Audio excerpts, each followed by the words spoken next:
فیلم دیدن برای من همون اندازه جذابیت داره که برای سازندش داره که بعد از اتمام ساخت فیلم و مراحل تولید و تدوین با خیال راحت در اون اثری که خودش تولیدش کرده غرق میشه.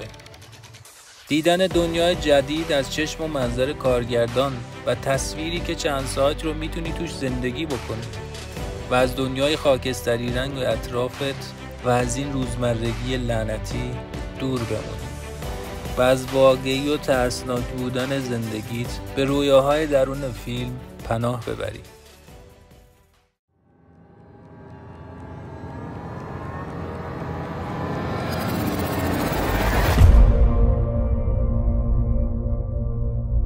شاتر آیلند فیلمیه که دیدنش با وجود بازیگراش و داستانی که داره برات تیک میخوره. فیلمی که هنوز بعد گذشت 13 سال از انتشارش میتونه تراوت و تازگی خودش رو داشته باشه.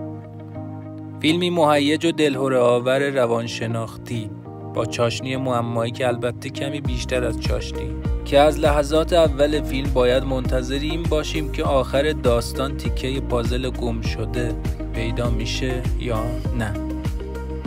بعد از دیدن فیلم هر چقدر افکارمون نسبت به این که چه چیزی داخل داستان پنهون بوده و یا اینکه فیلم چه منظوری داشته، باز هم یک سری مجهولات وجود داره. بخش وسیعی از فیلم رو دچار لذت میشیم و بار اول بخش تحلیل و بررسی مغزمون خاموش میشه.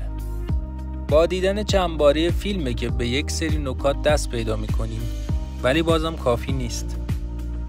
سعی نکن از ساخته های من چیزی بفهمی، فقط ازشون لذت ببر. این جمله کارگردانیه که کاراش مغز آدم رو دچار شکست در مقابل نفهمیدن میکنه.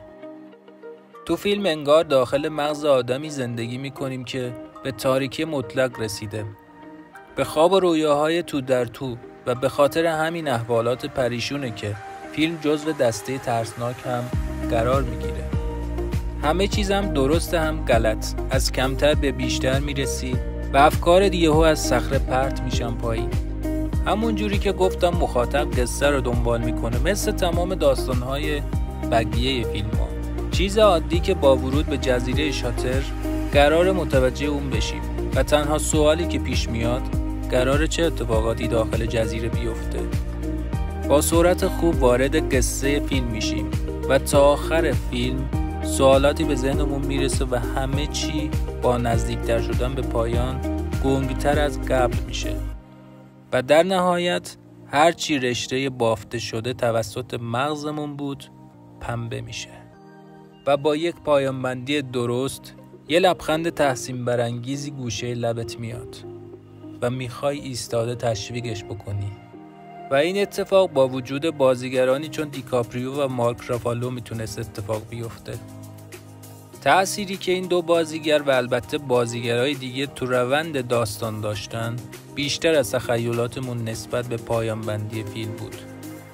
در هر صورت میشه ساعت‌ها در مورد فیلم‌های نظیر این فیلم یا فیلم‌های دیگه تحلیل نوشت، ولی به نظرم باید با کریستوفر نولان هم عقیده باشیم و از دیدن فیلم لذت ببریم، مثل راز فهمیدن شعبده باز که بهتر همینطور راز باقی بمونه.